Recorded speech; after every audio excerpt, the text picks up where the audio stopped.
Hello, welcome. My name's Tim. I'm with the Druid Homestead. My wife Amy, she's running the camera. And now today I'm going to be showing you how to make your own apple cider vinegar. So to get started here, the components that we need are fairly simple. Obviously, apples. Hence the name apple cider vinegar, and also water. And they don't need to be, don't want it cold water, don't have to be hot water. This is kind of lukewarm water. Reasoning for that is just to kind of help melt the sugar that we put in there a little bit. You just don't want really cold, or if it's too hot, that could kill yeast also. That would be bad. I believe it's about 110 degrees or something would be bad to kill bacteria. And we do want the good bacteria in this. That's what helps to create the apple cider vinegar. In addition to the water, now we are going to use sugar. Technically, if you have enough apples, that would be enough sugar in the apples. I've always done it with the sugar. I feel like the extra boost it gives, it kind of like a kickstart, it helps out a lot. And in addition to that, either some apple cider vinegar you already have, or even a store-bought apple cider vinegar could work. We'll go in more detail about the pros and cons of that. A couple more things. This is just a white linen cloth. Some people use cheesecloth. You don't want to use something too fine with really small holes in it, because some little gnats could still get in there and get to your water, and you don't want that, of course. At the same time, air does need to go through it, because this is a fermentation type process, and it actually does need to have oxygen in there. If we didn't have oxygen, you're more likely to end up making some apple cider, hard cider, because that's the difference between vinegar and alcohol. Is one has oxygen. Oxygen turns in, makes things turn bitter or vinegary, and then the lack of oxygen creates more of an alcohol drink, which is a whole different video. All right. Lastly, as far as the components we'll be using, also is going to be a hairband. This is one of the big things that I think is kind of ridiculous. People say, "Oh, just use a rubber band." As you can see over here on this one here, the bad thing about rubber bands, I mean, you got this mixture or something, and you're setting it off and you're leaving it alone for about a month, other than occasional maintenance. And rubber bands, they have a habit of wearing out, dry, rotting, and breaking.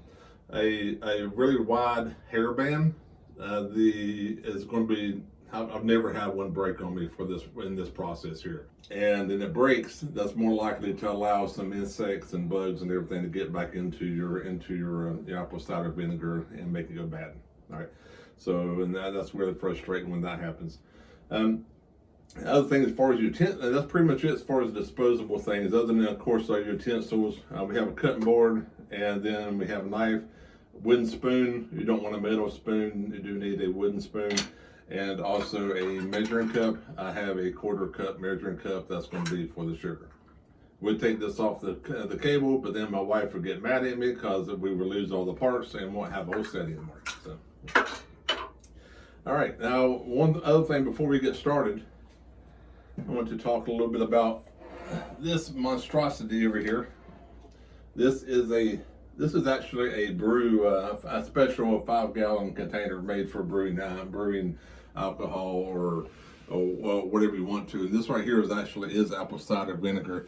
Right now, you can tell it is pretty much well aged.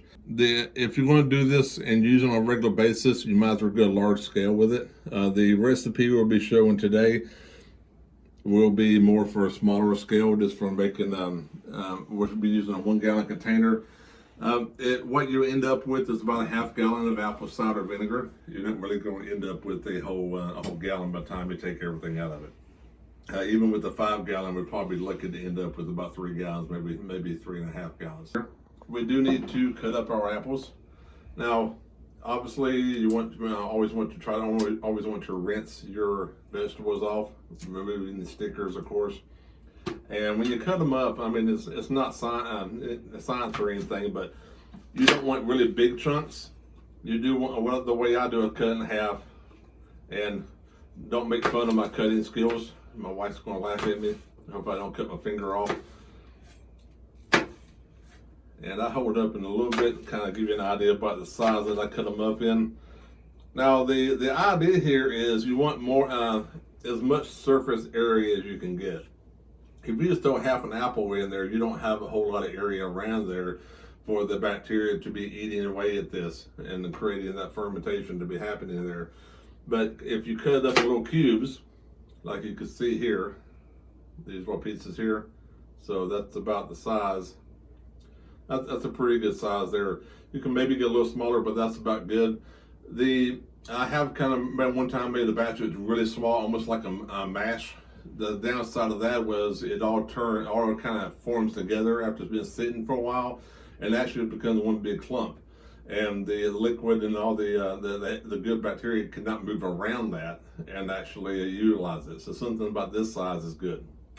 So don't put it in your blender, all right? I don't know if a food processor could even get this size. You might be able to.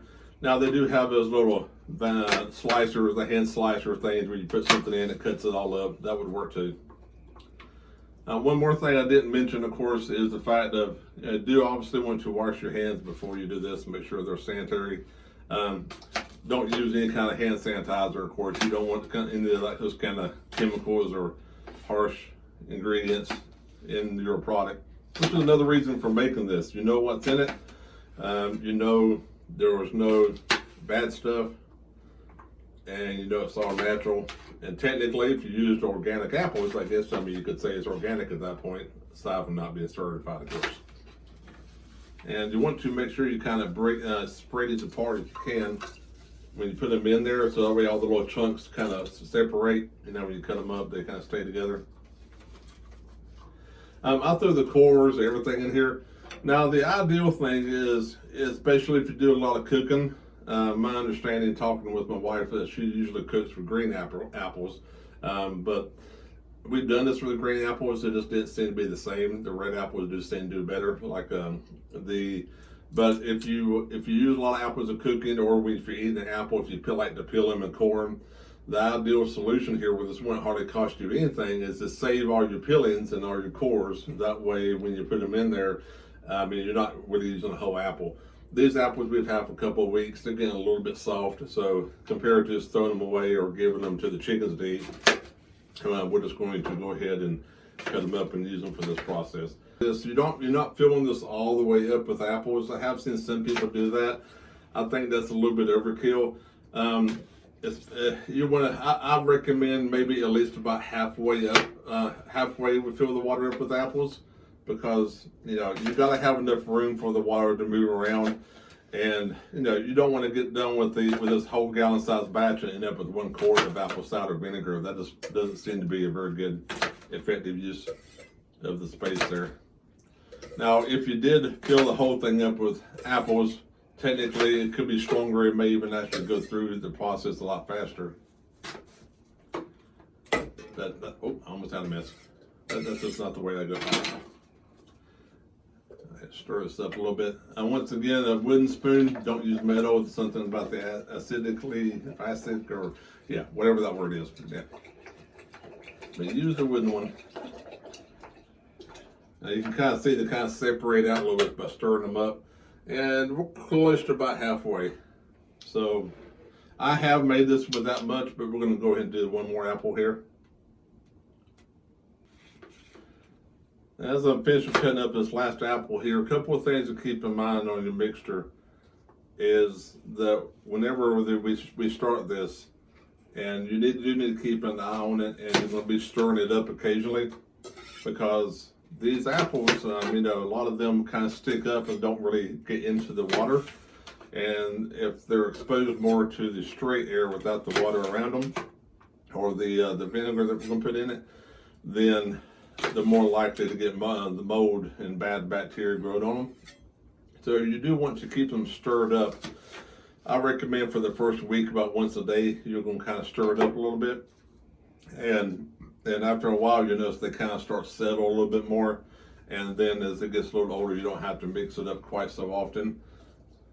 Also, you want to make sure there's not anything stuck to the side. Similar rules like if you're making sauerkraut.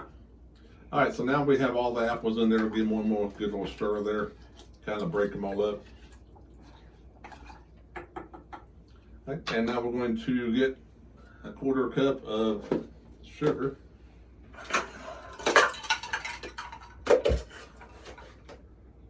Just dump it right in there.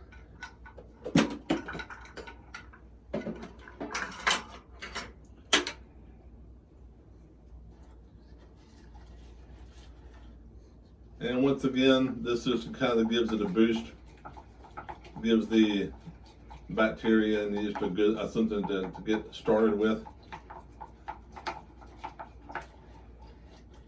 And I'm mixing it all up, that way the sugar is kind of coating the apples a little bit too and everything. Alright, now as you can see right here, it's right there at the edge where it just starts to round. Ideally maybe just a little bit lower would be okay, but this should be alright. You definitely don't want to get any higher because it will start to rise and bubble, and if you get too close to the top it'll start overflowing and your rag on top will get all nasty and everything. Alright, so the next thing is we need to go into over here. Now this, if you did not have this at this point, what you'd be doing, you would need something to start this with. So there is one company, what's the company that we got from before? The Bragg? Briggs, Bragg, something like that? Briggs, okay. Briggs, all right, yeah, Briggs.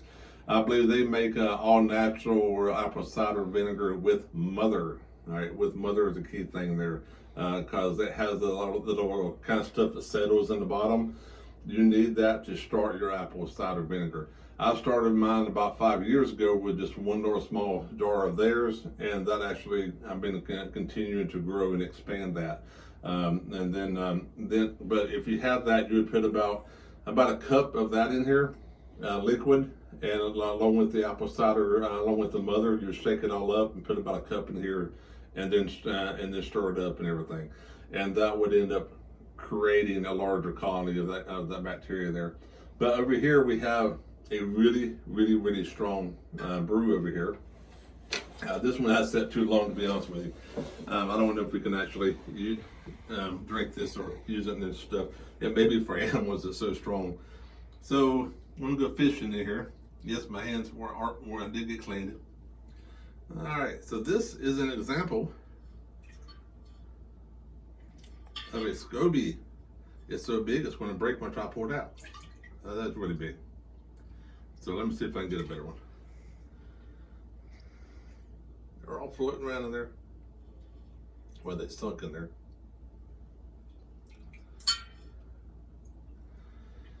All right, here's a good one. All right, so you notice this is perfectly round. The reason this is round is because it was one time was floating in here on the top. And this was not something you normally could buy. I mean, I think you can buy them online or something. You don't want to get them dehydrated or something, I've heard, or free, or whatever people do with them.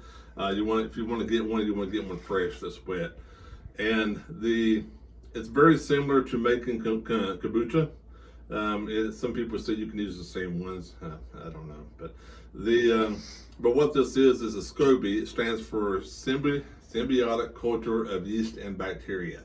All right, so it's really kind of squishy and it's hard. I've tried to eat a little bit, but it's not good. It just tastes weird.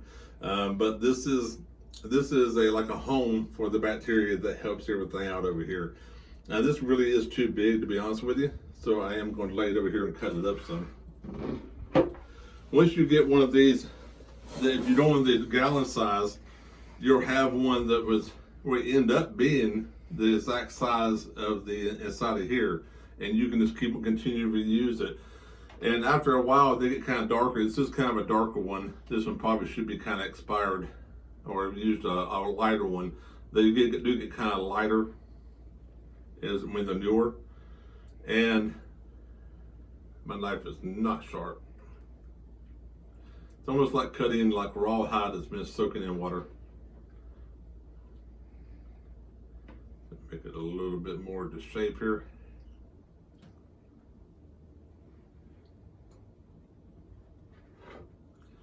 All right, so here we have this right here.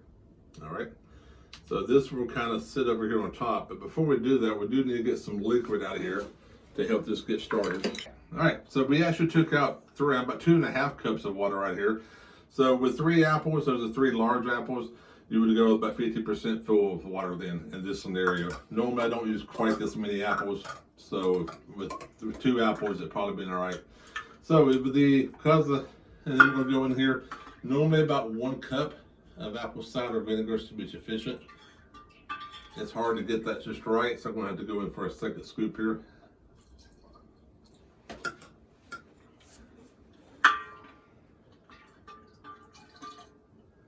And that was equivalent to 1 cup there. Right now, there's a little, so then we'll go ahead and put this in here. You don't really want to stir that up too much, and I'll go into more detail in a second. If possible, and this is really hard when it's not the right size, you want this SCOBY to stay on top. All right, because it'll help protect those apples on top there too. And then get just a little bit more apple cider vinegar because it's going to be because the pH level, and just put a little bit on top. That can help keep that SCOBY kind of covered there. I mean, yes, it is going to get all mixed up, but you get the general idea there. So basically, you have to have apple cider vinegar to make apple cider vinegar. I mean, well, you don't. I guess you could do it without, with natural bacteria and things, but it's going to be much easier if you have it and you can make it with it and everything. Now, right now, we can go ahead and do the covering up. Now, this is rather large. In a way, I like this. I'll go ahead and put these back in here. Because now you would say, oh, I can make 4 of these out of this. That's just a corner. But the good thing about this is these do not need to be in direct sunlight. So, I mean, if you don't have a place that's in the dark, then this, well, it is white, but it will block some direct sunlight. So if you have it on a shelf in your kitchen where you can see it, at least it's going to block some of the direct sunlight away, getting away from it. Now, the thing about putting it somewhere dark and dingy and we don't see it is, guess what? You forget about it. If you see it, you're going to be more likely to take care of it. All right. So put this on the shelf somewhere, preferably out of direct light, for the next day, for the first week.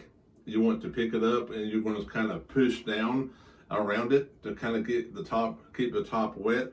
And after you realize it's starting to grow a new SCOBY or it's kind of got sealed off a little bit, you want to do that maybe about once a week just to keep the SCOBY kind of from drying out. The ideal time can vary on how strong you want it. On average, about a month. I like ours about 2 months. But after you notice the apples, and these apples are here are way too long in this batch here, to be honest with you. But usually after about a month or so, you want to remove the apples because they kind of start breaking down and turn into mush and everything. And then you would still leave a SCOBY in there with all the liquid, and then let it continue to age for about another month or 2. So total time about 2 months. Half of that's with apples, and the second half is without. All right, and if you want it to make it more acidic, you can go for a little bit longer time on that part. Some things to keep an eye on. If you have mold growing that is a different color. All right, now a little white powdery. You may see a little white powdery around the edge here when they were white was closer with the camera. That's not too bad. It's just like with sauerkraut, you can have a little bit of white stuff on the top. You just kind of scrape that off and everything.